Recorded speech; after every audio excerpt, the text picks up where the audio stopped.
Bem, meus amigos, então, bom dia mais uma vez, né? Hoje é dia 8 de janeiro de 2023.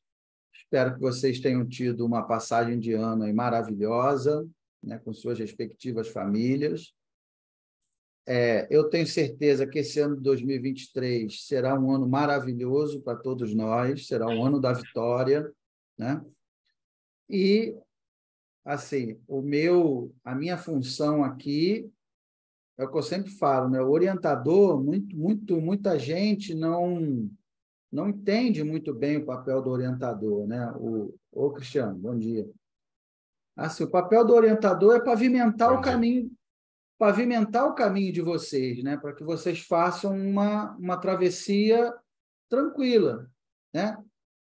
E assim, se vocês seguirem, eu gosto assim de um linguajar, de uma metodologia muito simples. Eu sou muito direto, muito. Eu não gosto de ficar pagando mistério, né? Não sei o quê, palavras difíceis. Cara, eu acho que o menos é mais. Quanto mais simples, melhor, né? Mais direto, mais prático, né? E tem dado certo, né? Nas orientações que eu faço, seja de MBA, de graduação, de mestrado, doutorado, pós-doutorado, tem dado certo. 99% dos alunos alcançam o sucesso, são aprovados, publicam seus trabalhos, né? Esse 1%, eu não falei 100%, porque sempre tem aquele 1%, né? Quando o aluno não segue a orientação, não, né, não entrega no prazo, aí começa a ficar com a vida atribulada, né? Mas aí não há nada que eu possa fazer quanto a isso, né? Então, eu falo, olha só, vai fazer um trabalho, pega aí umas 15 referências da base Scopus, né? E o professor que for corrigir vai olhar lá as suas referências, no final vai falar, caramba, o Cristiano, olha as referências dele, pegou 15 artigos da base Scopus, o Cristiano não está de bobeira, né? Já passa uma impressão boa, né? Já começa com um bom V0, né? Então, eu explico isso. Mostro como faz. Eu já fiz um tutorial mostrando como acessar a base Scopus, né? Vocês têm acesso à base Scopus. E aí você vai, pega a referência na Wikipedia. Quer ter vida fácil? Não quer ter vida fácil, quer ter vida difícil, né? Chega lá na banca, vai tomar sapatada do professor avaliador, né, que estiver lá, que eu não sei quem é, não sou eu que convido, né? Então, quer dizer, tem esse 1%, tem sempre um aluno ou outro que testa o sistema e não segue as orientações. Aí acaba ficando com a vida difícil. Mas se seguir, e eu tenho essa característica, né? Eu não só eu falo o que é para fazer, mas eu mostro como fazer, né? Eu acho que isso ajuda bastante vocês também, né? Eu me lembro que no mestrado, no doutorado, às vezes o professor falava, tem que fazer uma análise bibliométrica. Pô, mas eu não sabia nem como começar. Como é que faz? Aonde que eu procuro? Não, se vira, você agora é pesquisador. Então, né? Mas não, eu passo para vocês tudo mastigado, passo a passo, como é que faz o login, como é que entra entra lá no motor de busca. Então, é só sucesso, pô, não tem como dar errado, né? Então, como eu falei para vocês, 99% dos alunos, né, são bem-sucedidos, né? Por exemplo, eu orientei o trabalho do Vinícius no período passado, ainda tive a honra do professor Fávero estar na banca, né? Eu não combinei nada com ele, caiu, né? E o trabalho do Vinícius foi nota 10, usando até o HP Gaussiano, foi nota 10, e já apresentou agora no International Symposium of the Analytical Hierarchy Process, né? Já apresentou, ele defendeu no início de dezembro, 15 de dezembro, ele estava apresentando o mesmo artigo aqui do nosso MBA, estava apresentando no maior evento internacional do planeta sobre o método HP, né? Então, é isso, né? A minha alegria é ver vocês brilhando, é ver vocês tirando, né, 9, 9,5, 10, ver vocês apresentando os artigos em congressos internacionais, abrindo portas no mercado, abrindo portas na academia. Meu objetivo é esse, tá? Bem, então, hoje a minha intenção é a gente ter uma conversa inicial, né, para vocês já, né, irem desbulinando, né? Temos aí um desafio, é o que eu falei lá no grupo, né? Parece que é muito tempo, mas não é, né? Porque, na verdade, a defesa deve acontecer ali por volta de junho e julho, né? Mais ou menos, final de junho, início de julho, mas provavelmente, eu não me recordo as datas, não sei se a Gabriele já mandou para vocês, mas, se eu não me engano, o envio dos trabalhos deve ser mais ou menos em maio, o envio dos trabalhos já concluídos, né? Quer dizer, isso concluído já para fazer o upload para o PSEG, quer dizer que vocês têm que mandar para mim um pouco antes, para eu revisar, para ver se está tudo ok, né? Não tem nenhum deslize, nenhum... Então, quer dizer, se em maio vocês têm que mandar fechado para o PSEG, para mim, tem que ser umas 2 semanas antes, porque se tiver algum rumo para corrigir, a gente corrige. Então, a gente está falando aí no meado de abril, né? Então, veja só, nós temos aí a metade de janeiro, fevereiro, março, a metade de abril. Temos 3 meses na prática para fazer esse trabalho, né? Com o carnaval no meio, né? Então, quer dizer, Semana Santa, Carnaval, né? Então, são 3 meses que não são 3 meses também, são 3 meses que são 2 meses, 2 meses. Eu não estou querendo tocar terror, não, tá, pessoal? Estou só, né? Só situando vocês né? No nosso calendário aí. Quando for no meado de abril, 15, 20 de abril, vocês têm que me mandar esse trabalho pronto, já fechado, com todas as referências, já completo. Aí eu vou dar uma olhada. Ah, não, Gilmara, dá uma olhadinha nisso aqui. Essa figura não está dando para entender. Vamos melhorar o título. A gente faz aquele ajuste fino, né? E aí, em maio, submete na plataforma do PSEG e fica esperando marcar a banca, né? Então, quer dizer, na prática, aí teremos 3 meses, né? Até um pouco menos, líquidos, para fazer esse trabalho. Mas o segredo do sucesso é o que eu falei para vocês. O segredo do sucesso é sair de um projeto de pesquisa bem estruturado, que nós fizemos no semestre passado, né? Quando você tem, igual eu conversei com o Cristiano, você já tem a situação problemática bem delineada, a coleta de dados, o método que você vai usar. Aí, em um mês, tu fecha o trabalho. Em um mês você completa esse trabalho, né? Tranquilamente, né? Mas a gente já precisa entrar no ano, né, no semestre da defesa, já com isso bem delineado, né? O título do trabalho, qual é o problema que a gente vai atacar, qual é o método que a gente vai usar, né? Então, quer dizer, por isso que no semestre passado eu fiquei em cima de vocês para a gente fechar isso, para a gente poder ter um voo tranquilo, né? Uma navegação tranquila agora nesse semestre, tá? Então, vamos lá. Então, assim, hoje é só um bate-papo inicial. A minha intenção é nós termos um encontro como esse. Eu prefiro marcar no sábado e domingo, porque eu acredito que alcança o maior número de pessoas, né? Todo mundo durante a semana tem, né, os seus respectivos trabalhos, tem a família, aí chega à noite já cansado, enfim, né? O transporte público às vezes é complicado. Então, eu acho que sábado, domingo, esse horário domingo, né, de manhãzinha, eu acho, né, não posso, né, garantir, né, e também não é uma verdade para todo mundo, né, tem gente que trabalha por plantão, mas eu penso que, pelo menos para a maioria, seja um horário, um dia relativamente mais tranquilo, né? E a minha intenção é que nós façamos esse encontro mais ou menos de 15 em 15 dias, semana sim, semana não, assim como nós fizemos no período passado, né? A gente vai conversando, eu dou alguma dica, e aí vocês tiram as dúvidas no final, mostram o que fizeram até então, e aí a gente vai nesse processo aí construtivo de conhecimento, né? Vai nesse processo crescente aí até o trabalho de vocês ficarem prontos, tá? Prontos. Então, vamos lá. A primeira coisa que eu queria falar Deixa eu colocar aqui no Paint, né? Eu gosto de colocar no papel, porque quem tem memória é papel, né? E deixa eu abrir aqui o Paint para vocês. Alguns tópicos iniciais que eu queria conversar com vocês nessa primeira reunião, né? Então, deixa eu passar aqui, ó. Orientações iniciais. Vamos lá.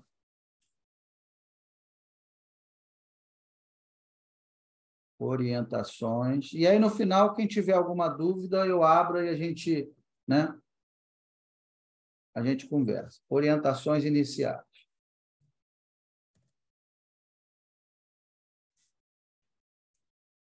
Para a elaboração do TCC.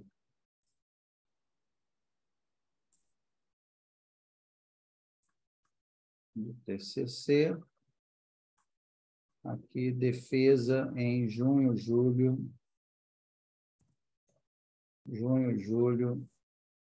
de 2023. Né? Bem, então, a primeira coisa vamos pensar, né? Deixa eu abrir aqui um pouco de espaço aqui. Na hora de escrever um trabalho, assim, não há uma regra do número mínimo de páginas, né? Se eu não me engano, o máximo são 30 páginas, 30 ou 35, não me lembro. Quantas são, Gilmar? Acho que são 30, o máximo, né? Acho que são 30, se eu não me engano. Aí, não é? São 30 páginas. Então, assim, ajustem mais ou menos aí o mindset de vocês. Vou botar aqui, ó, número de páginas. Número de páginas. Então, nós estamos falando um trabalho aí que eu considero razoável, né? Um trabalho aí de 20 a 30 páginas. 20 a 30 páginas. Não é uma regra, não está escrito em lugar nenhum. 30 páginas é porque é uma regra da USP, não pode passar, né? Mas aí, por exemplo, tem aluno no período passado que escreveu 7 páginas, né? Aí já passa aquela impressão ruim, né? 7 páginas, trabalho muito raso, né? Se você fizer uma boa fundamentação teórica, já dá 7 páginas, né? Quer dizer, como é que você fundamentou e apresentou o problema, aplicou um método em 7 páginas, né? Então, assim, não é proibido, pode ter 7 páginas, mas já passa uma impressão inicial ruim, né? Tanto é que esse aluno tirou, sei lá, nota mínima lá para passar 7, 7,5, né? Realmente o trabalho estava muito fraco, muito raso, né? Não tem como você desenvolver bem um assunto em 7 páginas. 30 páginas já é pouco, né? Imagina 7. Então, assim, né? Eu estou falando para vocês, eu estou passando algumas orientações, elas não estão escritas em nenhum livro de metodologia, estou passando com base na experiência que eu vivi até hoje, né? Que eu vejo, que eu sinto, né? De maneira nenhuma vocês são obrigados. Professor, meu trabalho eu já esgotei o assunto em 18 páginas. Ok, 18, né? Mas é o que eu estou falando, né? Estou passando para vocês algumas orientações com base na minha experiência na USP e em outros locais, né? E se seguir o que eu estou falando, vai correr tudo bem, né? Essa viagem vai ser tranquila. Se não seguir, pode ser tranquila ou não, né? Então, aí vocês que vão escolher. Tudo bem até aí? Então, vamos fixar aí um número de páginas de 20 a 30 páginas para o trabalho final de vocês. Tudo bem? Alguma dúvida até aí? Tranquilo? Eu tenho uma pergunta, professor. Fala. No caso de implementação de ferramenta, ele provavelmente vai tender mais para 20 do que para 30, talvez? Não, eu acho o contrário, né? Eu acho que vai tender Contrário. mais para 30, porque certamente, como você vai implementar, você tem que pegar um estudo de caso, né? Você Uhum. vai falar sobre a implementação, depois você vai trazer um estudo de caso, né? Para mostrar o teu modelo rodando. E aí você tem que fazer tipo um tutorial, né? Um passo a passo de como usar aquela ferramenta. Tá. Então, miseravelmente, você vai colocar aí uns 5 prints de tela. Primeiro, você Tá. preenche a matriz, conforme a figura 1. Aí mostra lá o Excel com a matriz preenchida, né? Uma vez a matriz preenchida, não sei o quê, clique em Enter e e Entendi. ele te dará os resultados conforme a figura 2. Aí, pá, outro print, né? Observe que os resultados estão destacados em vermelho, piriri, papapá. Entendeu? Tá. Então, tu tem que É fazer verdade, faz sentido. tipo um tutorial no final, né? Tem que mostrar um É, estudo de caso com os dados e tipo um tutorial. Só esse tutorial já vai levar umas 10 páginas, ele sozinho. entendi. Entendeu? Eu não tinha pensado no tutorial, eu estava mais É, focado no bastidor de como eu fiz a ferramenta e qual é a teoria que eu usei para isso, mas eu não pensei no tutorial. Realmente vai é. encher Vai. e vai crescer aí o É o número que de você páginas. falou, até esses bastidores, falar sobre o método, como é que você implementou, papapá, vai levar umas 20 páginas, como você previa. Só que aí no final vai ter mais umas 10, só do tutorial de como usar a ferramenta. É verdade, é. Tá, Entendeu? Tá? tá bom. Tudo Obrigado. bem? E Beleza. aí, mais alguém? Alguma dúvida? Esse primeiro aspecto aí, esse primeiro tópico, tá? Então tá bom. Então vamos aqui que eu anotei, aqui no meu caderninho. Bem, o segundo aspecto, na verdade, quase todo mundo já entregou também. Esse problema já está resolvido para quase todo mundo, né? É começar o trabalho rodando o método. Eu costumo orientar de uma maneira diferente, né? Os professores, quando orientam, eles vão linearmente, né, lá de introdução, metodologia, até chegar no problema. Eu não, eu gosto de começar atacando o problema. Vamos pegar o problema e aplicar um modelo matemático, vamos ver o resultado.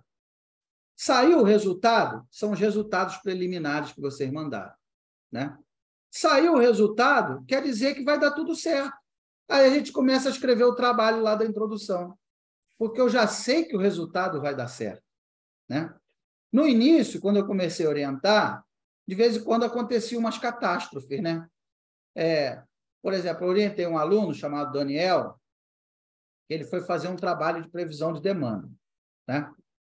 Professor, quero usar esses 10 modelos aqui de previsão de demanda e propor qual é o melhor modelo para fazer a previsão de demanda para árvores de Natal, né? Aquele equipamento lá de offshore, né? Eu falei, beleza, Daniel, vamos fazer. Aí ele começou, né? Introdução, papapá, indústria de óleo e gás, offshore, né? O que é previsão de demanda, qual é a importância. Aí chegou lá no último capítulo, mão na massa, né? Vamos lá, vamos rodar os 10 modelos. Quando ele rodou os 10 modelos, os 10 eram terrivelmente ruins, não conseguiam prever nada, né? Calculou lá o erro quadrático médio, o erro absoluto. Os 10 eram péssimos, né? Quer dizer, quebrou as duas pernas do Daniel, né? Ele ficou desesperado, faltando 2 semanas para defender. Professor, todos os modelos são horríveis que eu peguei. Aí eu falei, pois é, e realmente são, os erros deram muito altos, né? E agora, né?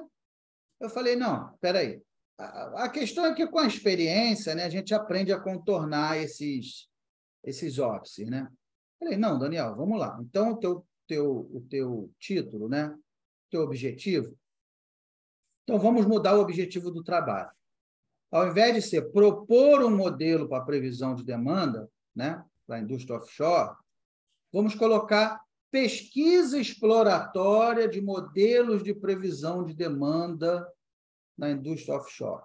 Você está verificando como esses modelos se comportam, bem, mal. Você não está prometendo que vai entregar um produto, um modelo que vai fazer a previsão.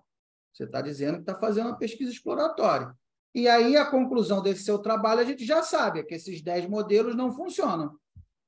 Ok. Uma pesquisa exploratória é um resultado relevante. né? Outra pessoa que for pesquisar o mesmo assunto já sabe que não pode tentar usar esses 10 modelos, porque esses 10 são ruins. Você já fez esse trabalho. Aí ele, pô, professor, o senhor salvou a minha vida, papapá, né? Mas, então, a partir desse caso do Daniel, eu mudei a lógica. Eu falei, não, primeiro, antes de começar a escrever o TCC, fundamentação teórica, né, introdução, vamos pegar a massa de dados, o modelo que você vai usar e vamos rodar. Chegou num resultado coerente? Aí a gente começa a escrever o trabalho. Aí não tem erro. Aí, depois disso, eu orientei mais de 200 trabalhos e todos deram certo. Né? É igual o Cristiano. Período passado, ele me mostrou, me mandou a planilha, professor, o resultado é esse aqui. Cristiano, está aprovado, já sei que vai dar bom. Né? Cristiano só vai chutar para o gol agora. O modelo dele já está pronto. Só vai escrever blá, blá, blá. Só vai encher ali né, em volta do trabalho. Mas o modelo dele está pronto, a planilha dele. Mesma coisa a Gilmara. Gilmara já rodou, já tem o resultado, já está pronto. É só escrever agora as outras formalidades, né? Porque a escrita acadêmica ela tem uma liturgia própria que precisa ser seguida. Então, agora é só seguir essa liturgia. Mas o ovo, o resultado da pesquisa, já está encontrado, já está calculado. Né? Não vai ter surpresa. O trabalho do Cristiano, o trabalho da Gilmara, por exemplo, eu já sei que não vai ter surpresa. Né? Ele já tem o resultado na mão, já tem o resultado para apresentar. Né? Então, agora é só escrever lá aquele passo a passo. Né? Então, é isso que eu ia colocar aqui. Né? Ó, começar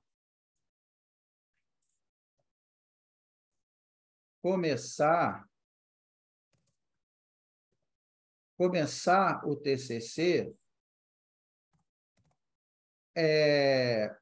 rodando o método que você vai utilizar, começar o TCC rodando o método que você vai utilizar em uma massa de dados. Em uma massa de dados. Né?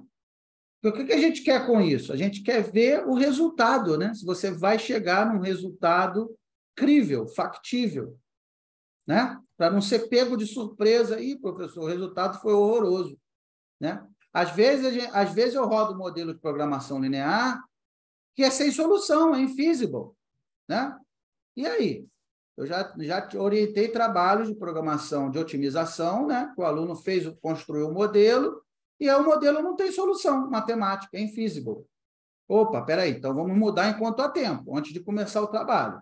Acrescenta aqui outra restrição, relaxa outra variável. E agora deu solução, professor. Ah, beleza, então agora vamos começar a escrever. Né? Então, o que a gente quer ver é se o modelo vai dar um resultado para a gente factível, né? O que queremos são o quê? São os resultados. Os resultados são satisfatórios?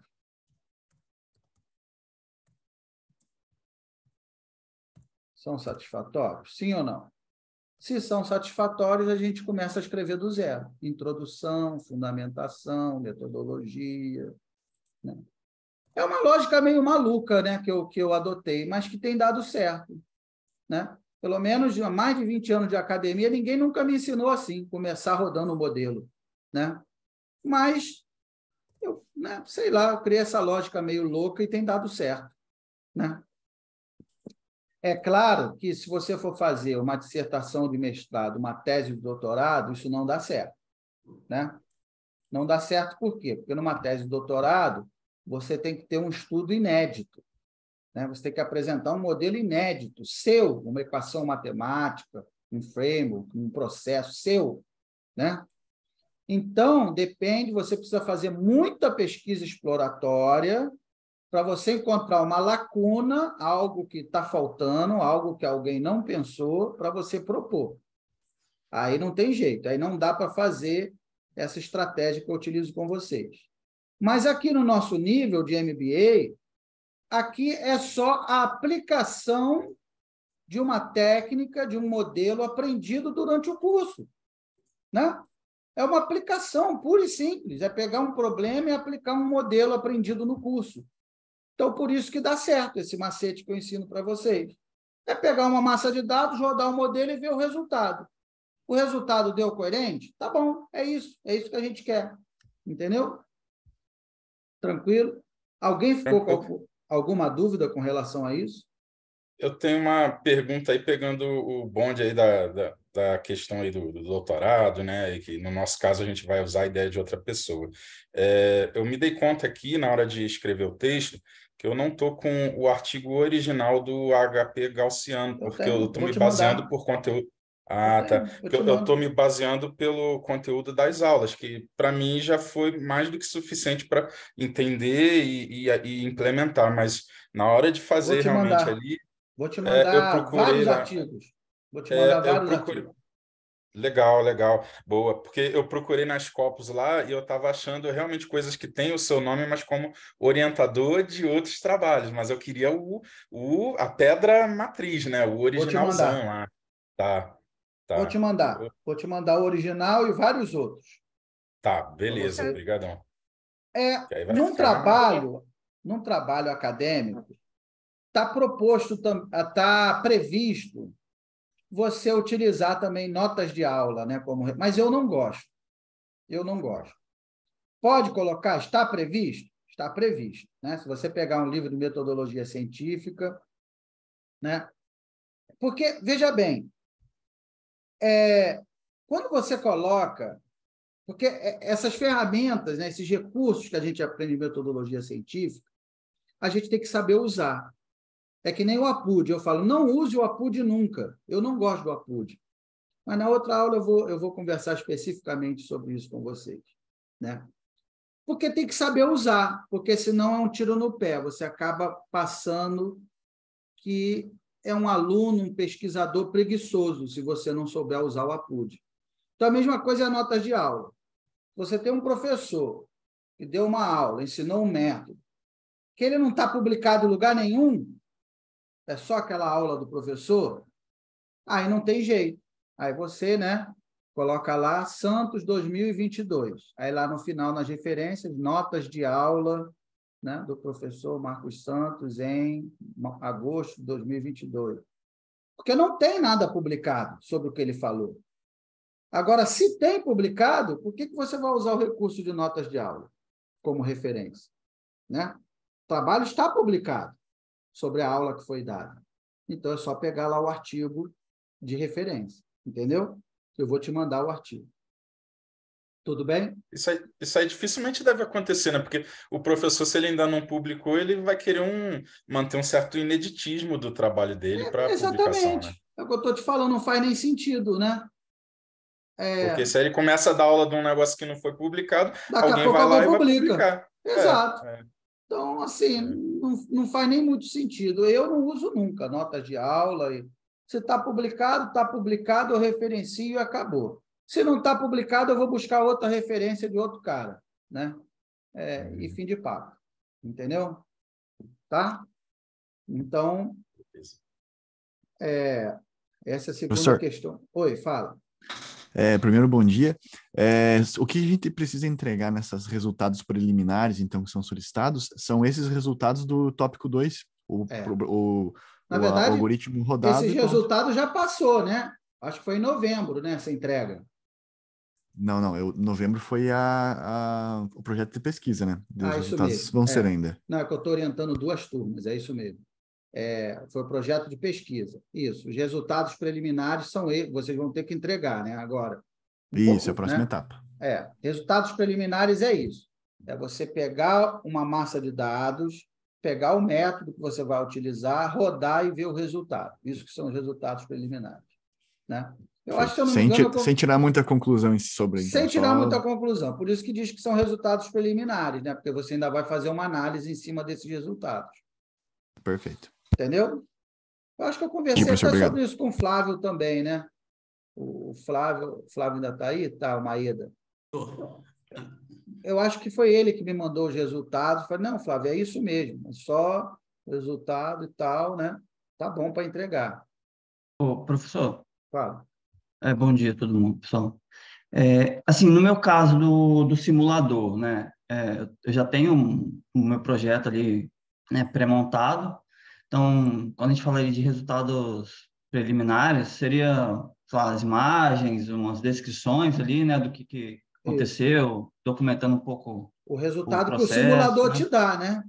Você fez o simulador. E aí, qual é o resultado que ele está gerando para você? Você não precisa analisar o resultado ainda. Você pega, Ah, peguei tá. essa massa de dados, ó, o simulador está pronto, é esse aqui. Peguei essas entradas aqui, coloquei no simulador, está dando essa saída. É isso. Entendeu? Entendi. Acho que Tá? sim. Tranquilo. Mais alguma dúvida? Tudo bem até Professor, aí? bom dia. Fala. Bom dia. Tudo bem? Bom dia. Esse documento que o senhor falou que ia enviar para o Cristiano do método HP Gaussiano, o senhor vai enviar para todo mundo ou Vou mandar no especificamente só para grupo. quem? Não, vou mandar Ah, no beleza. grupo. Quase todo mundo vai usar o HP Gaussiano, um ou outro que não vai, o Aile que não vai, Ah, a tá. Gilmara que não vai, um ou outro que não vai, mas 90% dos alunos vão usar o mesmo método, né? Ah, não, beleza, Eu então. vou mandar aqui no Obrigada. grupo o artigo original e vou mandar outros artigos que vocês podem usar como referência no trabalho, Perfeito. tá? Bem, mais alguma dúvida? Tudo bem até aí? Então, vamos lá. Terceira dica, né? No trabalho, vocês terão que fazer uma fundamentação teórica, né? Vou botar aqui, ó, fundamentação teórica. Fundamentação teórica.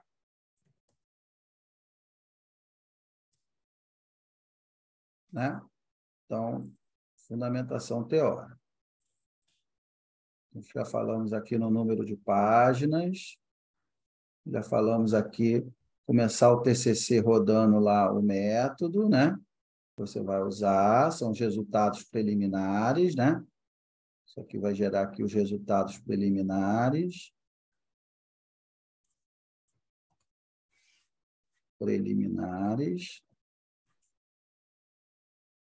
Agora a fundamentação teórica. Qual é o objetivo da fundamentação teórica?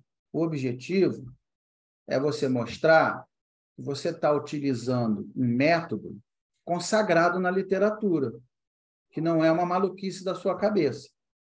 Esse é o objetivo da fundamentação teórica, né?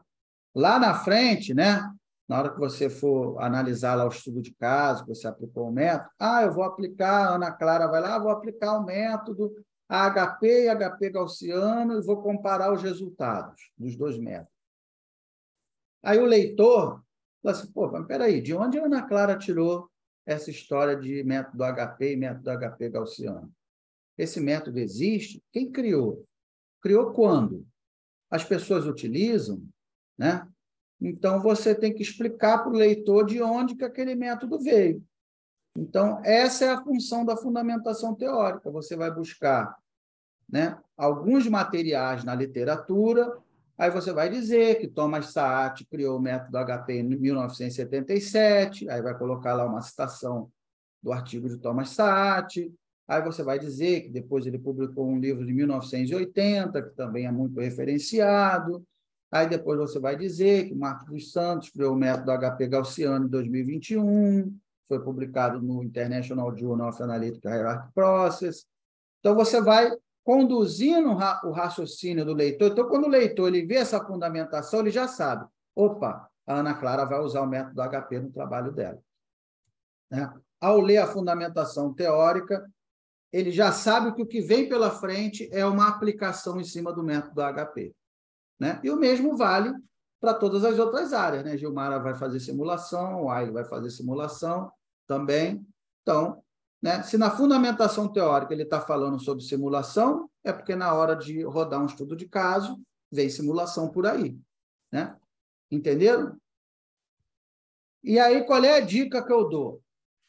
A dica que eu dou é você pegar, no mínimo, 15 15 artigos científicos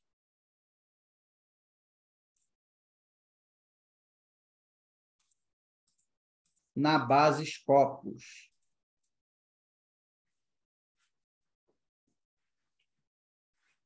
Quer dizer, eu não estou falando que você deve pegar só 15. Estou falando que você deve pegar, no mínimo, 15. Você pode pegar referência, né? Você pode pegar referência de livro, né? Você pode pegar referência de livro. Você pode pegar referência de normativos, né? Normativos, publicações oficiais do governo, né? A ANTT, a Anatel, né?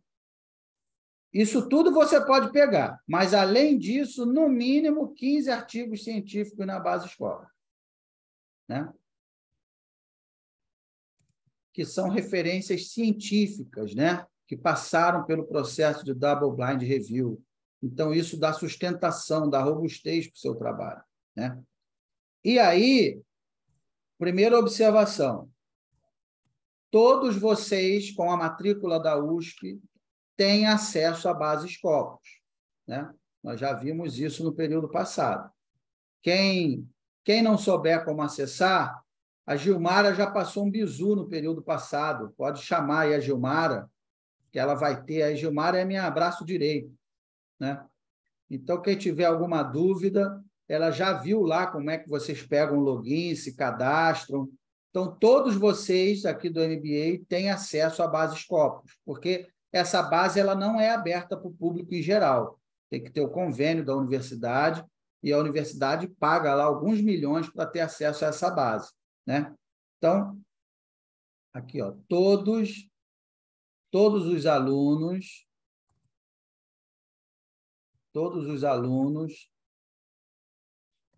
do MBA, Data Science Analytics, têm acesso à base Scopus. Tem acesso à base Scopus. Quer dizer, isso é uma coisa maravilhosa, né? Porque você tem acesso a trabalhos do mundo inteiro, os melhores trabalhos do mundo, e de graça, né? Então, não tem necessidade de pesquisar no Google Acadêmico, não tem necessidade de pesquisar na Wikipedia, não tem necessidade de olhar no jornal O Globo, não tem necessidade de olhar no blog da Logística, blog do Juca, não tem necessidade.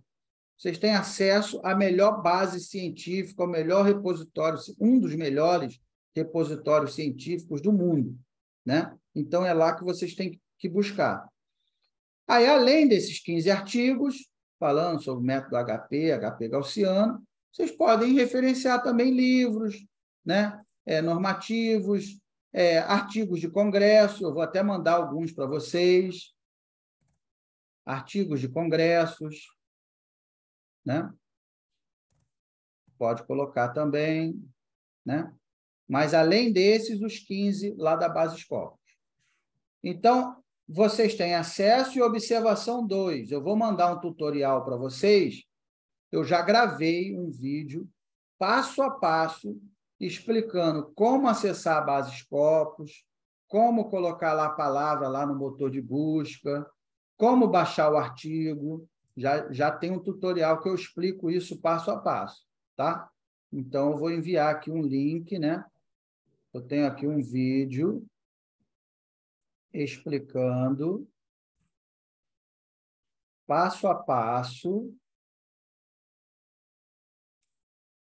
como acessar e pesquisar na base Scopus.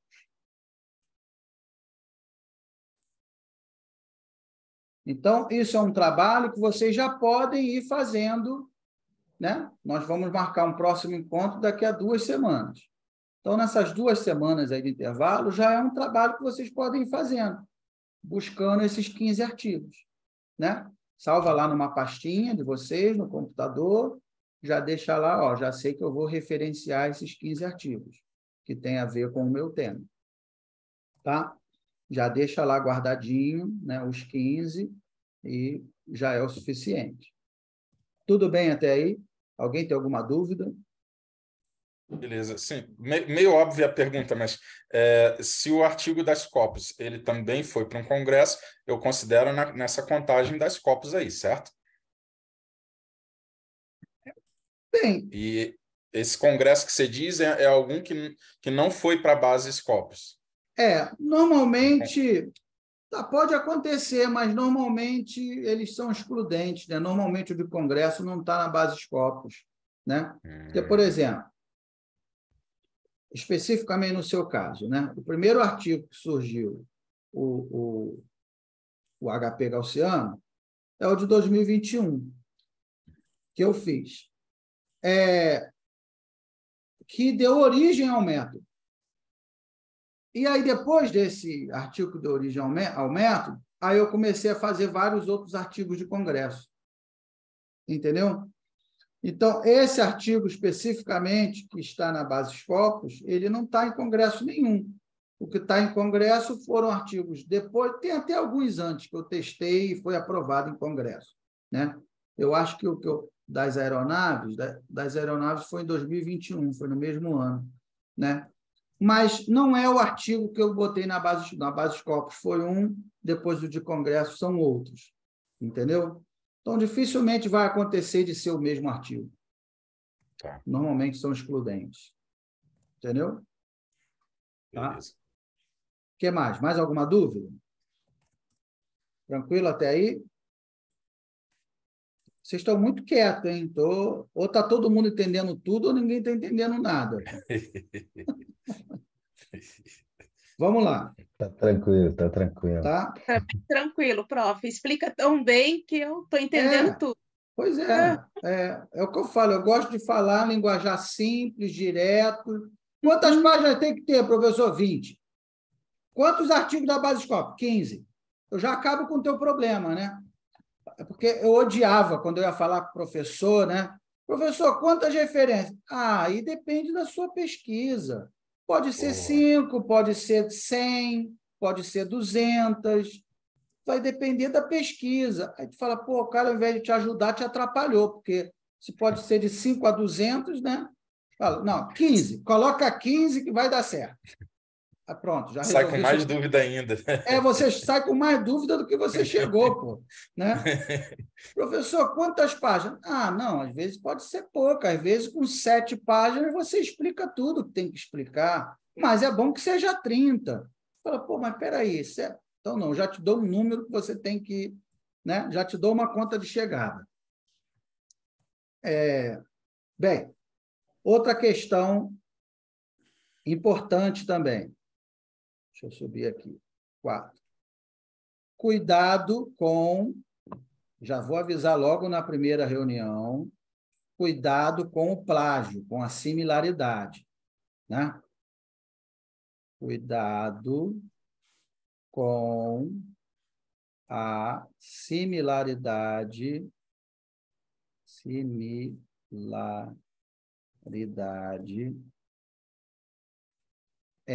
dos trabalhos, né? Quer dizer, isso aqui é uma palavra bonitinha para não falar plágio, né? Mas é plágio. Cuidado com o plágio. Veja bem. Se for pego plágio no TCC da USP, o aluno ele é sumariamente reprovado. Não tem para ninguém, tá? Então, primeira questão.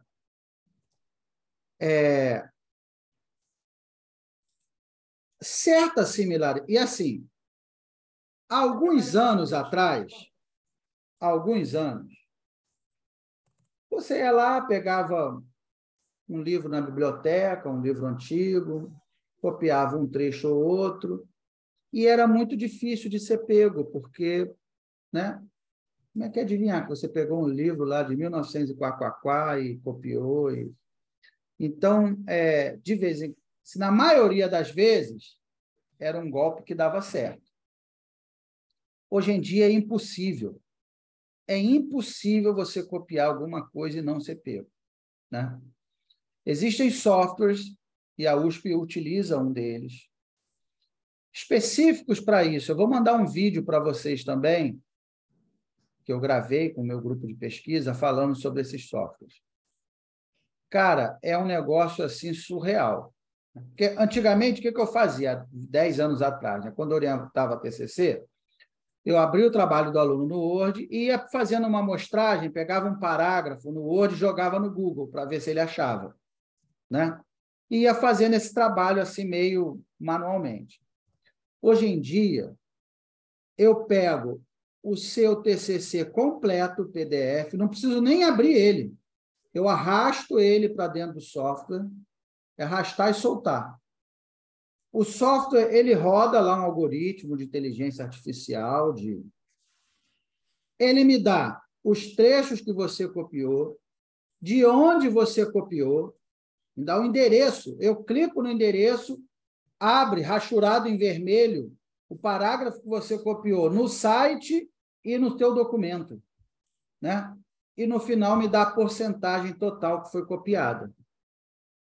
Então, cara, é impossível você copiar de algum lugar e achar que a banca não vai pegar, né? É impossível, vai pegar, né? Vai ser reprovado. Então, não testem, né? Não estou falando que ninguém vai testar, né? Mas estou falando que esse é um plano que não tem como dar certo, né? Não tem como dar certo. E aí há vários softwares, tem o Plagios, tem o Plagiarismo, CopySpider, a USP usa o Turnitin. Então, já vem um relatório para a gente de quanto que você copiou e de onde você copiou. É impossível não achar, né? Então, assim, eu já dou essa dica. Semestre passado, eu tive 32 alunos, 32 bancas, e 2 foram reprovados por plágio, né? 2 foram reprovados, perderam o curso inteiro, né? Porque copiaram. Então, quer dizer, né, vamos evitar esse problema. É um constrangimento horroroso, né? Porque na banca o professor fala, né? Olha, eu vi que seu trabalho está 90% copiado, né? Isso não é, né? Isso não é uma conduta adequada. Infelizmente, você vai ficar reprovado. Isso, né, com várias pessoas assistindo, né, às vezes familiares. Então, é uma situação muito desconfortável para mim, inclusive, né, que sou orientador. Para mim, é uma situação horrorosa, né? Só que eu não posso, o que eu posso fazer, né? O aluno entrega. Eu até mando o aluno rodar também algum software e eu rodo também. Olha, fulano, eu vi que tem muita similaridade, mas se o aluno bate o pé, diz que não fez, que não copiou e que quer defender, eu não posso impedi-lo, né? E aí acaba resultando, né, nessa situação muito desconfortável, além, claro, do prejuízo financeiro de você perder todo o curso, né? Eu acho que o financeiro não é nem o pior, né? Eu acho que realmente o constrangimento que você passa publicamente é pior do que o dinheiro, né? Porque eu acredito que, principalmente nós, pesquisadores, né, a única coisa que a gente tem é o nosso nome, né? E aí, quando publicamente você é desmascarado porque copiou um trabalho, você já está arrasado, né? Você já arrasou com a sua vida, você já começou mal, né? Vai sempre ficar com aquela mancha de que foi reprovado porque cometeu um plágio. Fala, Flávio. Olá, tudo bem, pessoal? Aqui está um pouco frio. Uhum. Espero que tenham passado um bom Natal, abençoado, e vamos que vamos. Professor, essa questão é bastante crítica, realmente, porque... E, assim, e como que é o critério, objetivamente? Porque pode haver uma coincidência, vamos dizer, sei lá, 5 palavras que você escreveu e que por coincidência, tem no mesmo texto. Não, objetivamente falando, a dica que eu dou é o seguinte. Eu vou mandar um vídeo para vocês.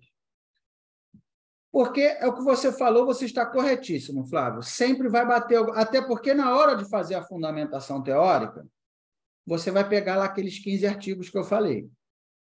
Então, o software ele vai achar esses 15 artigos que você referenciou. né? Não tem jeito. Então, vai dar alguma similaridade. Então, eu coloco assim, objetivamente falando, a dica que eu dou, baixe um software antes de entregar o trabalho. Então, vou botar aqui, ó, dica. Ó, baixe um software, eles são gratuitos, a maioria. Baixe um software antiplágio. Antiplágio. Aí tem vários. Tem o CopySpider. Não me lembro se é com Y ou com I. Copy é com Y ou com I? Não me lembro. Y. CopySpider. Tem o Plagios. Plagiarismo. Tem mais de 10, tem um monte, né? Se possível, baixe até mais de um. Terminou o seu trabalho? Joga o seu trabalho lá e vê quanto ele vai te dar de similaridade, né? E aí, objetivamente falando, se você tiver ali até uns 15% de similaridade, tá tudo bem. Professor, esses né? 15% ele consideraria, tipo, citações que você faça? Citações exatamente. Diretas? Esses 15% que ele vai pegar são as citações diretas, né? Que ele vai pegar que você copiou de algum lugar, mas tudo bem, você citou, você não está dizendo que foi você que fez, né? Segundo o Santos, 2021, o método HP gaussiano não sei o que, não. Você citou, você não... O problema do plágio é você pegar o trabalho de outra pessoa e dizer que aquele trabalho é seu. Esse que é o problema, né? Certo. Mas se você citou, né, segundo o Santos 2021, está resolvido o problema. O software vai pegar que você copiou aquele trecho, só que na hora que eu for olhar lá, o professor avaliador da banca for olhar, não, mas ele citou aqui, o software pegou que está copiado, mas ele não cometeu deslize nenhum, porque, na verdade, ele citou, né? Entendeu? Então, assim, se tiver até uns 15%, baixa um software, se possível, mais de um, roda o seu trabalho lá. Se tiver abaixo de 15% de similaridade, ok, não vai dar problema. Tá? E aí eu vou mandar um vídeo para vocês também. Então, eu vou mandar um vídeo explicando como acessar e pesquisar na base Scopus e vou mandar um tutorial também falando sobre as ferramentas antiplágio. Tudo bem até aí? Ok, obrigado. Inclusive, fala, Cristiano. Uma pergunta derivada desse pensamento aí. Se tiver muito perto de zero, isso pode significar que o trabalho não tem tanta citação assim? No caso, carece de citação, não tem nada a ver. Não pode significar nada, não tem nada a ver. Tá. Porque não pode ter similaridade alta. Se tiver baixa ou zero, ótimo. Quer dizer que o teu trabalho, você não copiou nada de ninguém, você fez citações, mas provavelmente todas elas são indiretas, não são diretas. Porque se fossem diretas, pegaria alguma similaridade. Entendeu? Tá? Bem, e aí, outro detalhe muito importante. Essa questão do plágio ainda. Você não pode copiar nem trabalho seu mesmo. É o chamado autoplágio, né? Vamos supor que o Cristiano fez lá um case usando o HP gaussiano e um ano atrás publicou no LinkedIn. Não pode mais usar, senão vai cair como autoplágio. O Cristiano copiou ele mesmo. Você tem que pegar um outro case, outra massa de dados e rodar. Porque se você colocar no trabalho, o software vai buscar a tua matéria lá do LinkedIn e vai achar que você copiou a matéria toda na hora de jogar no TCC. Entendeu? Já vi alunos também que fez um outro TCC em outro curso, né? Não foi aqui na USP, né? Mas pegou um outro TCC de outro curso e entregou o mesmo TCC em outro MBA. Né? Aí ele falou, professor, mas era meu mesmo. Mas já era um trabalho que já foi defendido. Não, eu acho até que não foi por mal que ele fez isso. Né? Eu sempre vejo pelo o lado bom das coisas, sabe? Eu acho que todo mundo é bom até que prove o contrário, né? Não acho que houve dolo, não acho que ele fez de propósito, não acho que ele quis ser malandro, nada disso, né? Realmente tem alguma lógica, né? O trabalho é meu, eu que apliquei, os dados foi eu que coletei. Eu dei aqui uma mexidinha e entreguei. Quer dizer, ele achou que estava tudo bem, só que não estava. Existe a figura do autoplágio, né? É você pegar um trabalho seu mesmo, que você já fez, e entregar numa outra oportunidade, numa outra avaliação, né? Então, esse trabalho dele ficou reprovado, e aí, depois de muita conversa, a banca queria reprová-lo sumariamente, né? E aí eu tenho esse meu jeito, né? Então, fiquei com pena, depois de muita conversa, né? Não, eu acho que, né, ele não sabia, papapá. E aí ele teve que fazer outro trabalho do zero e, mesmo assim, passou com a nota mínima, né? Em um mês, teve que fazer outro trabalho diferente daquele e foi aprovado com a nota mínima no TCC. Então, mesmo se for um trabalho seu, seja de TCC de graduação, MBA, dissertação de mestrado, esquece esse trabalho, não pode trazer ele aqui para apresentar aqui no MBA, senão será reprovado por autoplágio. Fala, Gilmar. Prof, com relação ao autoplágio, uma dúvida que eu sempre tenho, porque é rotina na nossa vida estar publicando, por exemplo, em eventos, em artigos de eventos. E aí, depois, logo em seguida, a gente publica em periódicos científicos. E aí, está tudo online, até dos eventos. Exatamente. Quando a gente for publicar no artigo de divulgação científica, simplesmente vai cair no autoplágio. Vai cair. Vai cair. Isso é fato, vai cair. Você pegar um trabalho que você já publicou em algum congresso e tal, vai cair no autoplágio, não tenha dúvida. Tem que mudar. Tem que mudar. Muda o quê? É um projeto que a gente, por exemplo, eu não digo nem aqui nesse MBA, mas, por exemplo, no DPO, a gente vai querer tanto publicar no congresso, como está publicando em revista científica. Uhum. E é a mesma temática. Na verdade, é a mesma pesquisa. No congresso, para poder divulgar, obter experiência, enfim, o que o congresso nos traz, e no periódico científico, por ser uma questão de praxe. Não, veja bem, o que eu recomendo... Por exemplo, nessas circunstâncias, eu não poderia, então, estar publicando no evento científico, uma vez que depois eu quero publicar em periódico científico. Consegue entender minha dúvida? Não, peraí. Você falou várias coisas juntas, são coisas distintas. Vamos separar. Está tudo misturado aí na tua cabeça. Sim. Primeiro é o seu TCC.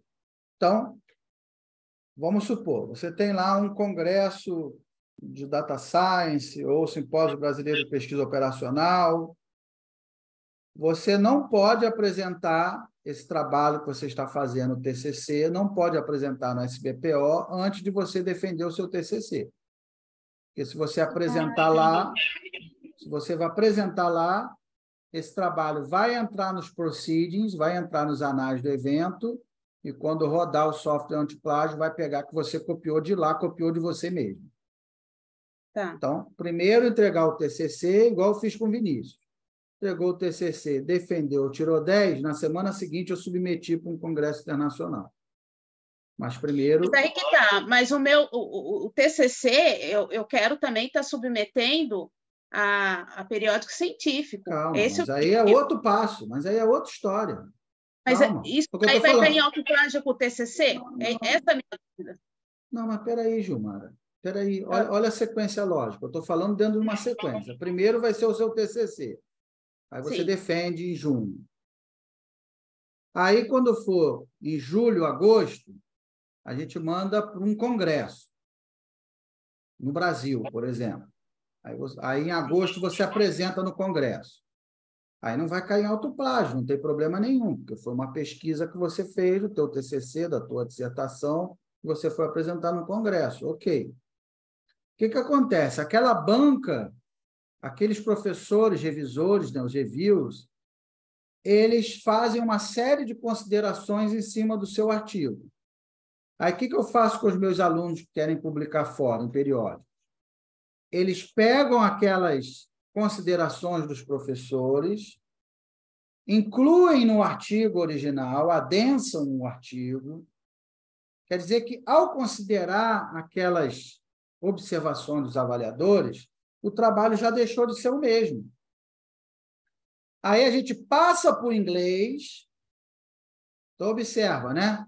Mudou de idioma, acrescentou várias correções no trabalho, até porque um artigo de congresso dificilmente será aprovado em algum periódico, porque artigo de congresso é muito raso, 10, 15 páginas, né?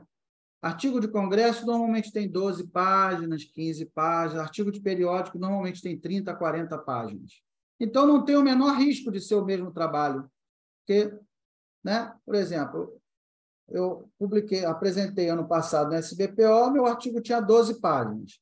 Quando eu mandei para a revista PO, tinha quase 40, né? Então, tem como um artigo de 40 páginas ser igual ao de 12? Não tem como, é outra pesquisa, muito mais profunda, né? Então, segue essa linha, né? Por exemplo, seu trabalho, faz o TCC, apresenta ele em junho. Gilmara, quer apresentar no congresso? Quero. A gente trabalha nele, submete no congresso. Aí não vai ter problema nenhum, já passou o TCC. Apresentou no congresso em agosto. Gilmara, quer mandar para o periódico? Quero. Vamos ver lá as correções que os professores mandaram quando você submeteu no congresso. Vamos acrescentar essas observações, vamos passar para o inglês e mandar uma versão muito mais completa para o periódico internacional. Entendeu? Então, essa é a sequência. E se fosse, por exemplo, um congresso internacional onde eu já produziria em inglês? Aí, em termos metodológicos, eu não iria mudar para o artigo final. Então, só a parte de metodologia já iria me colocar acima desses 15%, o que iria ser identificado como autoplágio.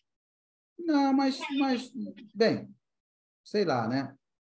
Tem como fazer, né? Tem como a gente reescrever, entendeu? Você pode apresentar. Eu não gosto muito, quando eu vejo que o trabalho em português tem potencial para um periódico internacional, eu não gosto muito de apresentá-lo em congresso internacional, né? Eu prefiro apresentar em português, guardar ele, melhorar aquele artigo e mandar para um periódico internacional, né? Porque se você tem um congresso, qual é o sentido que faz você apresentar o mesmo trabalho em 2 congressos diferentes? Não faz sentido nenhum, né? Então, assim, eu vejo que é importante também a gente divulgar o nosso trabalho no Brasil, né, para saberem o que você está pesquisando. Então, normalmente eu faço isso com os meus alunos, né? Eu mando o artigo em português para um bom congresso aqui no Brasil, até para outros pesquisadores da área nos conhecerem aqui no Brasil, né? E se for um bom artigo, aí a gente aprofunda, passa para o inglês e manda para um periódico internacional, né?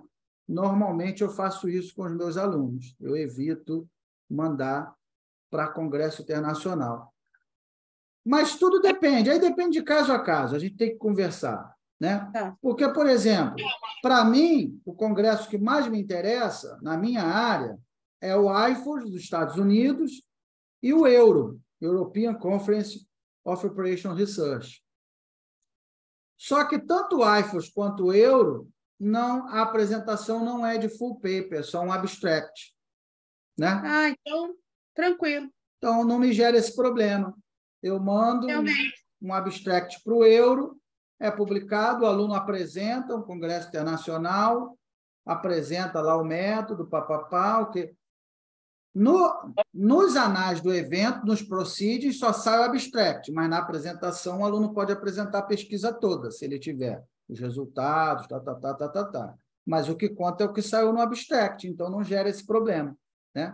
Então, quando os meus alunos querem mandar para um congresso internacional, eu mando para o IFOS e para o Euro, que não me gera esse problema, né? Porque é só um abstract que sai nos proceedings online. Entendeu? Então, entendi, aí é caso a caso, a gente vai construindo isso juntos, entendeu? Não, mas agora eu entendi, porque até então eu não tinha noção dessa trajetória. A gente vai Claro, numa crescente, né? Então, a primeira coisa é o seu TCC, e a gente não vai mandar para lugar nenhum. Vai defender o TCC, né? Defendeu? Aí, beleza. Aí a gente começa a peregrinação para publicar o seu trabalho, para apresentar internacionalmente, para apresentar aqui no Brasil, para publicar num periódico internacional, entendeu? Mas até o final desse ano, essa tua trajetória já está concluída. Até o final de 2023 é sucesso, né? Tu vai apresentar agora o TCC em junho e logo em seguida a gente já roda em algum congresso e logo em seguida a gente já manda para algum periódico. Até o final desse ano a gente já zerou isso. Entendeu? Obrigada, prof. Tá? Então, vou botar aqui também, ó, cuidado, inclusive com o autoplágio. Né? Seja lá de onde você tiver escrito, né? Uma matéria do LinkedIn, um TCC de graduação, um TCC de outro MBA, né? Não pode ter nada em lugar nenhum, porque senão o software vai pegar o seu trabalho. Tá, professor, bom? Fala. Mas você pode se citar? Pode. Se citar, pode. Beleza. Né? É claro também que, né, eu mandei você pesquisar 15 artigos, não pode ser os 15 seus. Né? Sim. E também você não pode se citar, mas deu 70% de similaridade, mas eu citei que era meu. Pô, mas 70% do volume do trabalho, tudo bem, você citou que é seu, mas, né? Então, assim, tem que ter parcimônia também, né? Uma citação ou outra, não tem problema, você pode se citar. Mas o fato de você poder se citar não quer dizer que você pode copiar metade de outro trabalho porque você se citou. Entendeu? Perfeito. Tá? Mais alguma dúvida ou não? Bem, então era isso que eu tinha para conversar hoje com vocês, né? Eu acho que vou marcar o nosso bate-papo para daqui a... Hoje é dia 8, né? 8 mais 7, 15, mais 7, 22. Para o dia 22, né? Para continuar tirando as dúvidas. Vocês já têm bastante trabalho aí para fazer, né? Quem não rodou o método tem que rodar, né? Já buscar esses 15 artigos aí na base Scopus para a fundamentação teórica. Já pode assistir lá o vídeo que eu vou mandar para vocês sobre a base Scopus. Já pode assistir o vídeo que eu vou mandar para vocês sobre softwares antiplágio, né? O ideal é o que eu sempre falo, né? Quando a gente tem um gorila para matar, não adianta querer encarar o gorila de frente, né? Tem que ir cortando os pedaços do gorila, né? Então, corta um dedinho, corta o bracinho, né? Tem que ir matando o gorila aos poucos, igual uma jaca, né? Tu vai comendo uma jaca gomo por gomo, né? Não adianta querer na véspera comer uma jaca inteira. Então, se for passo a passo, como eu estou mostrando para vocês, né? Vai dar tudo certo, todo mundo vai chegar lá. Tá? Vou mandar aqui essa coisa que eu escrevi aqui para vocês. E aí, agora eu quero escutar se vocês têm, assim, as dicas iniciais que eu tinha para passar, eu já passei, né? E aí vocês já têm algum trabalho aí para fazer ao longo dessas 2 semanas, e eu quero saber se vocês têm mais alguma dúvida. Se está tudo bem, se alguém ainda está perdido. Eu lembro que o problema do Flávio já está bem definido, do Cristiano, da Gilmara, do Maeda, do Adam, né? Da Luciene está bem definido. Eu não lembro da Ana Clara. Como é que está o seu problema, Ana Clara? Qual é o seu problema de pesquisa? Então, professor, na verdade, eu estava meio perdida em relação ao começo do TCC mesmo. O tema que eu escolhi, né, foi a utilização do método HP Gaussiano para otimizar as máquinas de coleta de cana-de-açúcar em uma usina cooperativa de açúcar e álcool da minha cidade. Ok, bom problema. Tá, então, assim, eu vou conversar com a pessoa responsável da usina.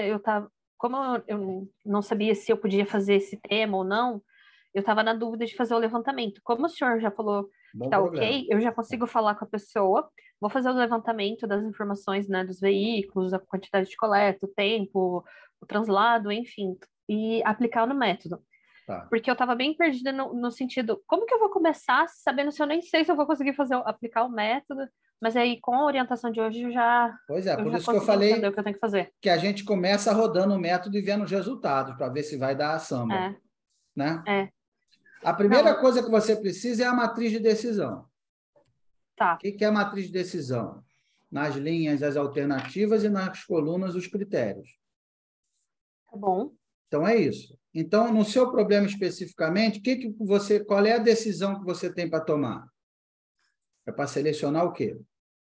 Selecionar qual é a melhor colheitadeira que vai me entregar com menor custo e um prazo maior Ok, o tempo de coleta. ótimo problema. Então, você vai pegar lá uns 10 modelos de colheitadeira. Então, esses serão as 10 linhas da matriz de decisão. 10 eu estou dando um exemplo, né? Pode ser 4, 5, 7, 15. Deixa eu fazer uma pergunta. As colheitadeiras têm que ser a que a usina já utiliza ou pode ser colheitadeiras novas que o mercado tem para oferecer? Pode. Na verdade, você pode até montar 2 cenários, né? Você pode montar um cenário das que existem junto com as novas do mercado e um outro cenário só com as novas. Eu acho que vai Tá, ficar legal, né? Que aí você fala lá para o beleza. tomador de decisão, olha, as que você usa hoje, elas ficam em 15 colheitadeiras, elas ficam em 14º lugar. Elas são uma das piores. Por isso que a gente precisa comprar uma nova, né? E das novas, ó, as 2 melhores são essas 2 aqui. Entendeu? Ok. De repente, você Uhum, pode montar perfeito. 2 cenários. Então, tá. Então, as linhas são as colheitadeiras. Os critérios, Tá. você já me falou 2, né? Que é o custo e... Qual foi o outro que você falou? Prazo? Não. É o custo, a quantidade de cana que ele suporta, Tá. Tempo de quê? o tempo que ele Leva que para ele leva coletar. para isso, para coletar. E também, Ok. eu não sei se esse fator entraria, mas é o tempo que ele tem de sair da área que ele está até para levar para a usina. Mas como são vários lugares, os terrenos, né, não sei se entraria como mérito isso. E também iria entrar a quilometragem dele e o custo do combustível. Eu pensei em Isso. colocar também. Então, só aí você já falou uns 5 critérios, né? Então, Eu vou... aí tem a questão da manutenibilidade, né? Isso. Se é fácil de fazer, de manutenir ou não, né? Tem uma que ela é super cara, mas a manutenção é fácil. Tem outra que é barata, mas a manutenção é cara. Aí, de repente, a questão do seguro, o valor do seguro, né? Pode entrar Boa. também, né? O valor do seguro. Enfim, né? Aí a gente vai pensando, mas o problema é ótimo, pode seguir que vai dar certo. Você já tem o problema e já tem o método, é só botar no papel agora. Tá. Entendeu? E, por exemplo, se essa usina não quiser me fornecer esses dados, eu posso fazer o levantamento, tipo, na internet de algumas dessas colheitadoras novas? Não necessariamente eu posso pegar deles, né? Pode. Não necessariamente. Tá. Vou pegar dele. Eu tava com esse receio de ter que pegar de alguém, entendeu? Não. Aliás, é até melhor não pegar. É até melhor não pegar. E aí você não se compromete, tá bom. não... Entendeu? Ai, que ótimo. Você pega os dados Mais da aliviado. internet, porque o que você quer propor, na verdade, o que você tem que mostrar como resultado aqui no MBA é uma aplicação de um método que você aprendeu durante o curso. Né? Uhum. A nossa proposta não é fazer uma consultoria para uma empresa aqui. Boa. Não é isso. Né? É claro que se a empresa autorizar e você trabalhar na empresa e não tiver problema nenhum, não tem problema nenhum você fazer né, encontrar uma solução que vai agregar valor para o lugar que você trabalha. Eu já orientei vários trabalhos assim. Mas se você não tem autorização, ou se você se sente desconfortável, ou se é melhor não fazer. Pega tudo que está online, os dados do fabricante, e a ideia que você vai passar é essa, ó, eu estou aqui propondo um modelo de apoio à decisão peguei dados da internet e tal, mas essa minha proposta ela pode ser facilmente aplicada em qualquer empresa do setor agropecuário, né? Se ele me der os dados, eu vou rodar que nem eu rodei esse aqui e vai dar um resultado. Uhum. Entendeu? Perfeito. Essa que é a ideia, né? Ai, que bom. Vai ficar um ótimo trabalho. Pode ter certeza. Obrigada. Tá? Tá. O que mais? Mestre, vou colocar aqui o meu caso, que é bem sinistro, né?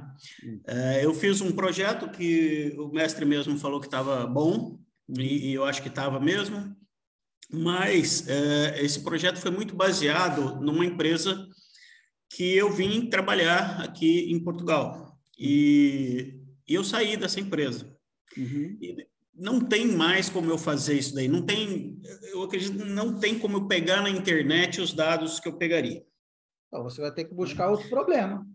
Então, aí o mestre me orientou o seguinte, falou, não, a gente faz um outro problema, né? A gente faz alguma coisa diferente do projeto, né? Porque, não sei se o senhor vai lembrar, eu falei, olha, eu vou ter que abandonar o curso, fazer alguma coisa assim, bem radical. Eu não lembro, eu tinha 2 propostas lá bem radicais, assim.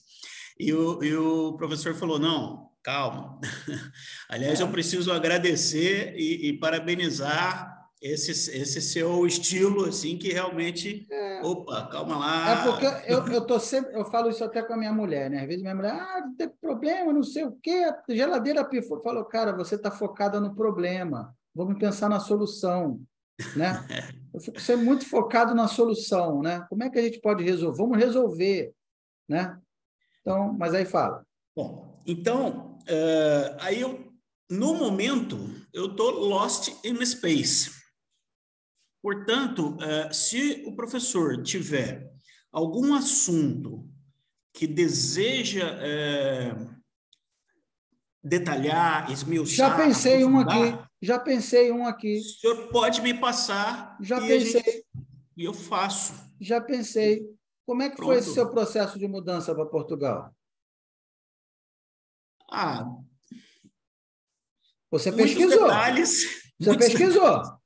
Pesquisei se eu podia, se valia a pena trazer meus móveis ou comprar aqui. Mas você desde o início já tinha decidido que era Portugal? Você não pesquisou outros países? Não, eu queria para Portugal, né? Pois é, então vamos pensar. Eu, Marcos, eu quero me mudar. Só que eu não sei se eu vou para o Canadá, se eu vou para a Irlanda, se eu vou para Portugal. Todo lugar tem seus prós e contras, né? Todo lugar. Eu, por exemplo, recebi o convite para dar aula em Dubai, recebi o convite para dar aula na Irlanda. Eu não sei para onde ir, né?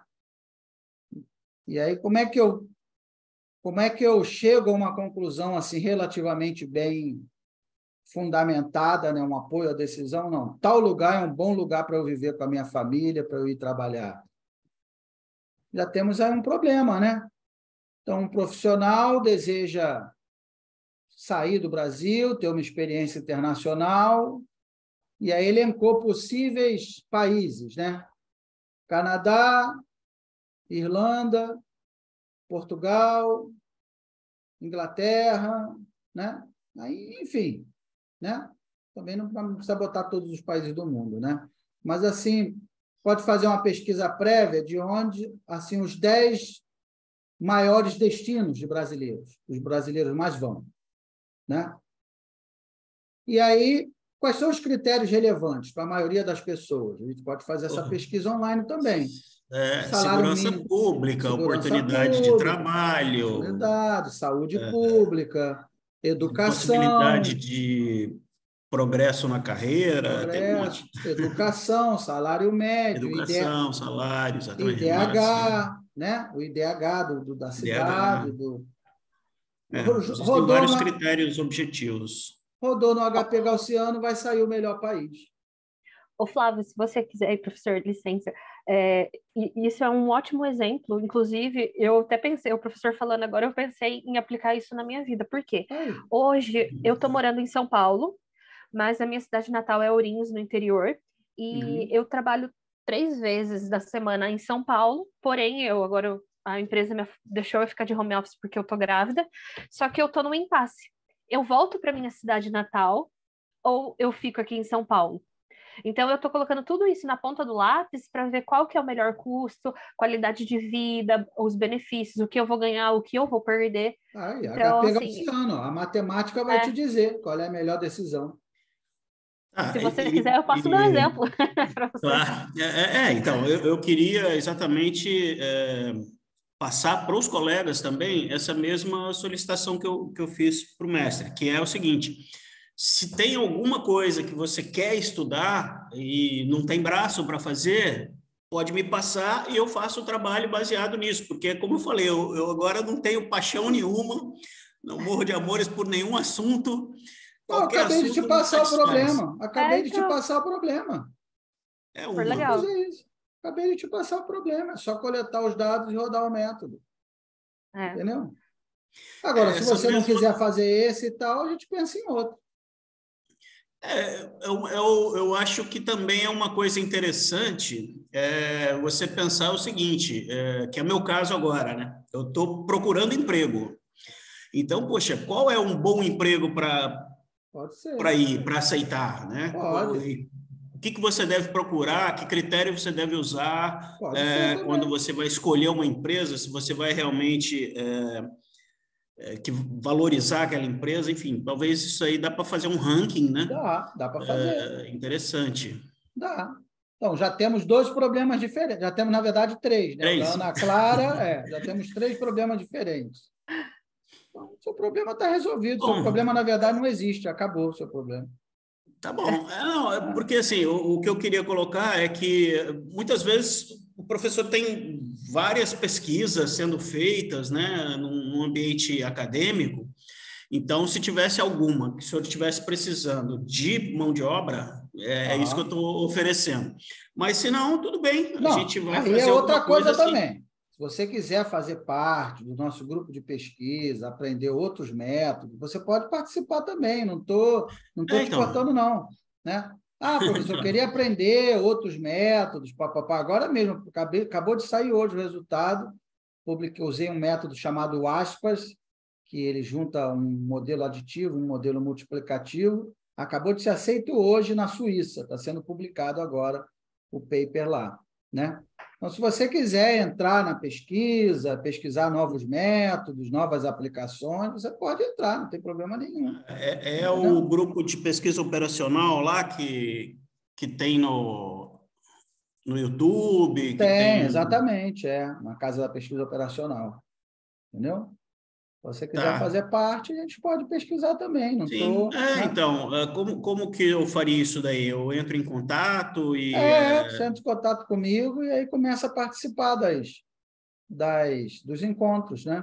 Toda semana, por exemplo, nós vamos ter um encontro amanhã, à noite. Né? Tudo bem que o teu fuso horário deve ser, com certeza, diferente. São 3 horas de diferença. A noite de vocês aí é bem a noite para mim. Pois é. Normalmente eu começo 8, 9 horas da noite, quer dizer, já vai ser 11 aí para você. Para mim é 11, né? Tranquilo. Mas amanhã nós vamos discutir um tema de pesquisa, e aí eu junto alunos para fazer... Não, junta você com você e tal, e vamos aplicar tal método. Né? Mas aí eu pesquiso outros métodos, né? Vários outros métodos que eu nem ensino na USP, que eu nem... Eu acho interessante. Se o senhor puder me mandar o link, eu vou participar, sim. Tá bom, então. Agradeço. Combinado. Mas, assim, para termos práticos, você precisa começar o seu trabalho. É o que eu falo, gente, não vamos perder o foco, né? Nós temos uma entrega para fazer em maio. É uma aplicação do método tal do TCC da USP. Muita gente fala, né? Eu quero fazer o problema da minha empresa. Eu falo, não. O problema da sua empresa é da sua empresa. Você tem que resolver o seu problema agora. O seu problema é entregar um TCC da USP em maio. Né? Se der para ajudar a empresa, bem. Se não der, paciência. Né? Eu sou a prova viva e presente disso daí. Não vale a pena fazer isso. É arriscado. Pois é, entendeu? Então, é isso, tá? Mas bom. Então, o teu problema está resolvido. Tá. Ou seja, para já temos que começar pelo menos a parar as unhas do gorila, né? Exatamente. Começar a parar, a gente começa assim, né? Ele não te ataca, né? Porque, né? Olha a unha dele, né? Fala, Gilmar. Perfeito. Ô, prof, eu não sei Obrigado. se é preocupação. Ai, desculpa, Flávio. Fala. Prof, eu não sei se é preocupação dos demais alunos, mas é uma preocupação minha, assim, que está me tirando até o sono. Estou desesperada. A questão é o seguinte, que eu vinha descobrindo faz muito tempo, que além das provas semanais que a gente faz, a gente vai ter que fazer provas finais, que vai cair todo o conteúdo do curso. Só que eu até mandei e-mail tudo para a madrinha, perguntando como que é essas tais provas finais. Ela simplesmente me respondeu que vai ocorrer depois das aulas e não me passou maiores informações. Até falou que iria estar enviando para a equipe responsável, mas eu não recebi nada, já faz um bom tempo.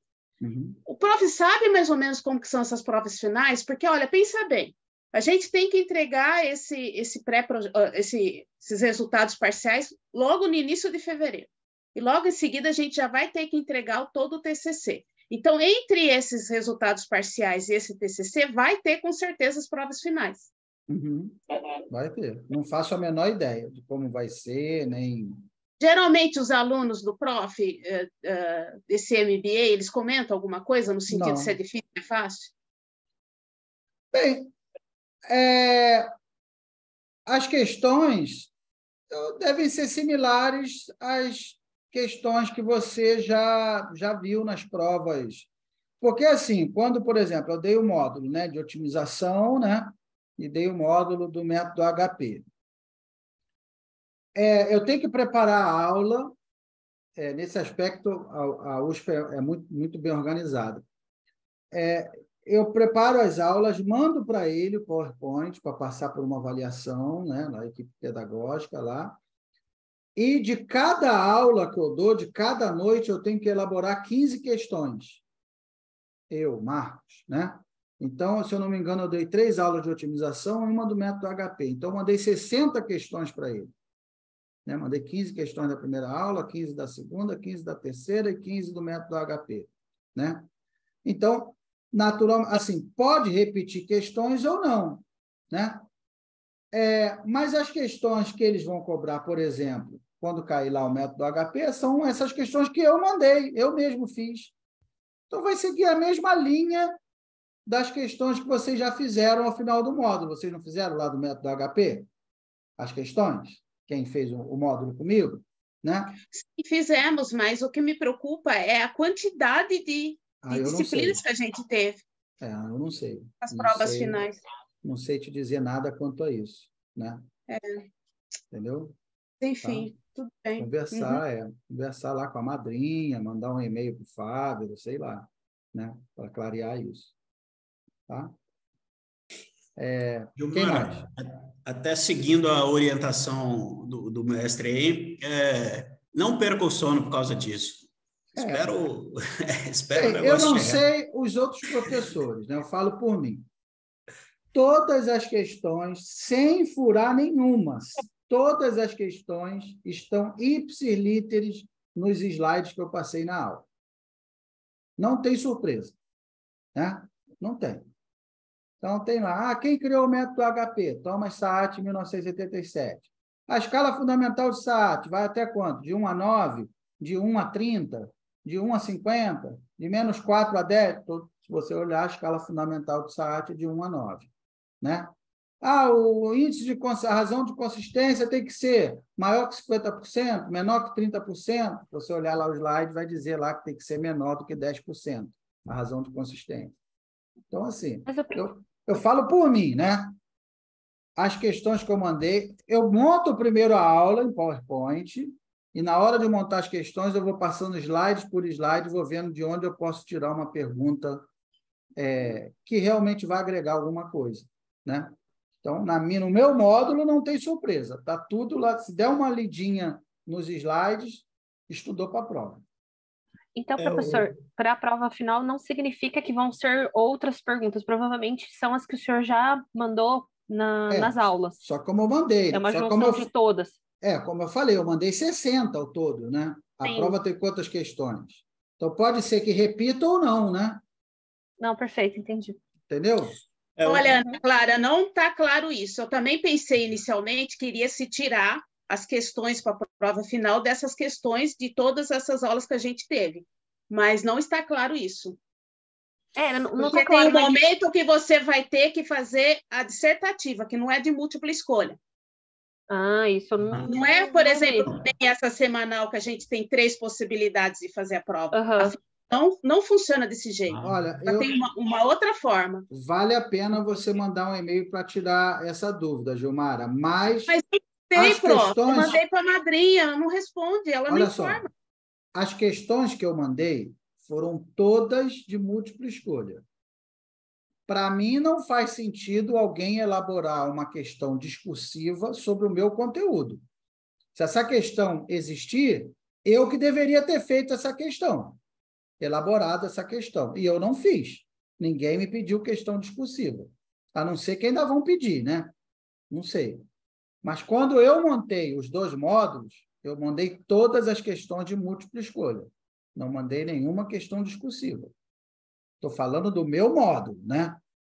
Então, eu sei que do meu, provavelmente, não vai cair questão discursiva, porque se fosse cair, teriam me pedido para mandar a questão, né? Não faz sentido outro professor de outra disciplina montar uma questão discursiva do meu conteúdo.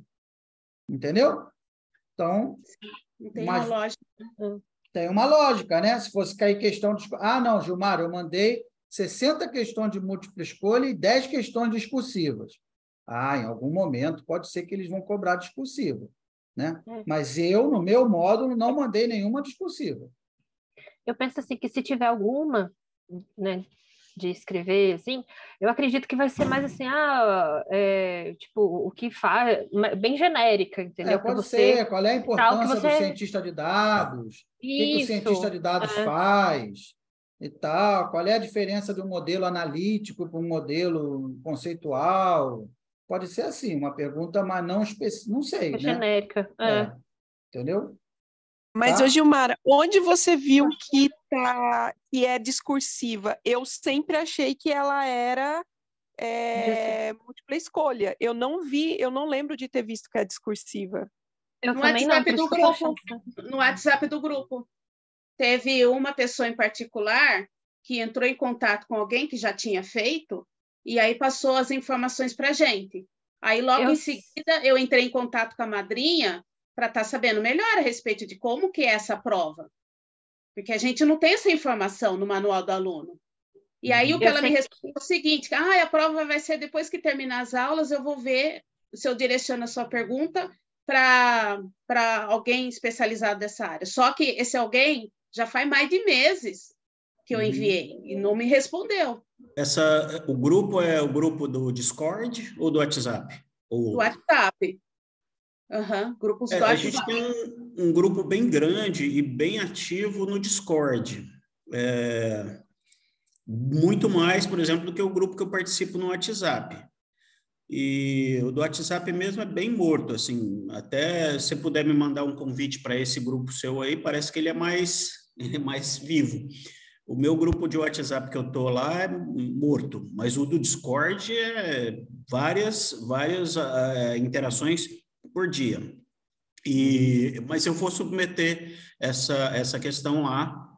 Vale a pena. Tem gente em várias classes, né, em vários pontos do curso, então vamos ver se eu... Porque, de fato, eu nem sabia disso. Eu nem sabia que ia ter prova final. Vale a pena.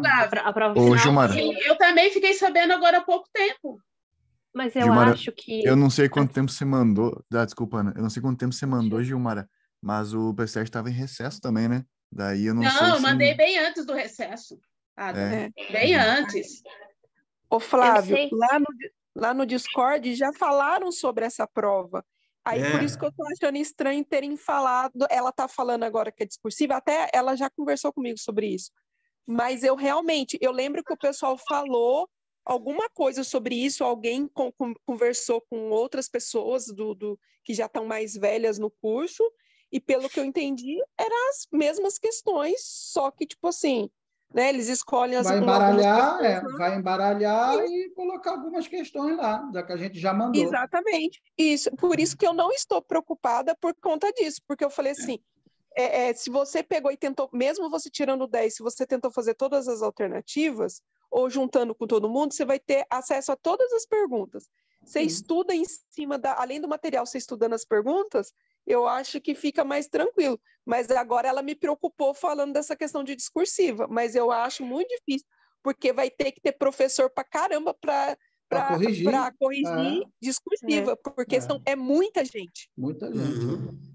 Ô, Gilmara, o que acontece? Eu sei que no MBA de finanças, tem um diferencial, que tem uns cálculos que tem que fazer na mão, pode ser que tenha esse parênteses, que não se aplique a todos, mas eu sei que no de finanças tem um diferencial, sim. Então, deve ser isso, tá? Pode ser. Mas fica tranquila, porque eu acho que em relação ao nosso, eu acho que é tudo de múltipla escolha. Eu acho que sim. Tem em mãos todos os gabaritos, pega todos os gabaritos, a gente tem acesso a eles lá. Ou pelo menos as provas. Eu nunca fui atrás de nenhum gabarito, mas as provas eu tenho. Como eu tenho 10 em todas lá, é um gabarito. Só que não é o gabarito completo, né? Eu acho que o gabarito completo tem mais questões do que caíram nas provas individuais. Mas se você tiver os gabaritos na mão, pronto, você vai, opa, essa daqui, deixa eu ver no gabarito.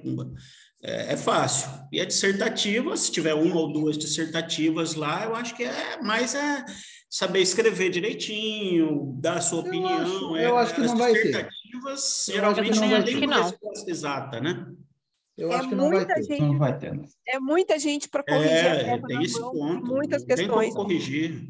E bate as provas, é igual o professor falou, eu acho que são 15 perguntas por prova, porque se você vai fazendo outras tentativas, mesmo você tendo tirado 10, você vê o seguinte, que tipo, mudam umas 2 perguntas no máximo e vai sempre repetindo as mesmas, vão repetindo as mesmas. Então, é isso mais ou menos, o 15. Eu estava baixando tudo, só que eu acabei perdendo, eu fui formatar aqui, perdi o material, eu vou começar a fazer isso agora de novo, pegar prova por prova que eu fiz, abrir, pegar o gabarito, tudo, e colocar num documento, que daí já facilita e depois a gente troca lá no Discord. Mas fica tranquila, Gilmara. Discursiva, eu acho praticamente impossível de ser. Eu também. Vale a pena confirmar, mas não acredito que vai acontecer. Esse grupo do Discord que vocês estão falando é tipo um WhatsApp? É o Discord. O Discord é um repositório, tipo o GitHub. Né?